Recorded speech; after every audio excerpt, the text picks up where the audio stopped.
வெறுப்பு அரசியலை விட அன்பை விதைக்கக்கூடிய அரசியல் தான் வலுவானது, ஆற்றல் வாய்ந்தது என்று நான் உளமாற நம்புகிறேன்.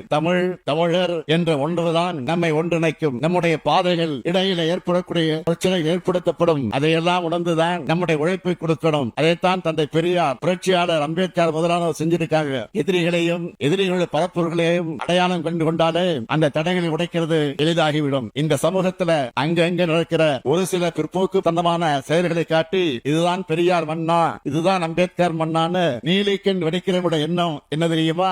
இந்த மண்ணில இந்த கொடுமைகள் இன்னும் தொடருது என்ற கவலை கிடையாது. அவருடைய எண்ணம் நீங்க மாற்றத்தை விதைச்சிட்டுதா, பயன்படுத்திட்டுதா, பெருமைப்படக்கூடிய மண்ணில இன்னமும் எங்களுடைய பழமைவாதமும் பிற்போக்குத்தனமும் அடக்குமுறை இருக்குன்னு காமிக்கிறது ஆனதுதான் அந்த பேச்சு. நம்முடைய உழைப்பால சமூகத்தில் எஞ்சி இருக்கக்கூடிய இந்த கொடுமைகளையும் நிச்சயம் களையெடுப்போம். சமூக பணிகளாலும் சட்டப்பணிகளாலும் சமத்துவத்தை நோக்கி நகர்வுகளை நாம் சாத்தியப்படுத்தி ஆகணும். அதுக்கு தந்தை பெரியார், புரட்சியாளர் அம்பேத்கர் உள்ளிட்ட மானுட சமுதாய தலைவர்கள் தந்திருக்கக்கூடிய அறிவுரையில மக்களோடு பயணிப்போம். பொது உடைமை சமத்துவம், சமூக நீதி கொண்ட சமுதாயத்தை உருவாக்க புரட்சியாளர் பிறந்த நாளில், அம்பேத்கருடைய இனி என்ற பிறந்த நாளில் மதவெறியை மாய்த்து மனிதனையும் காப்போம். ஜெய் பீம். நன்றி, வணக்கம்.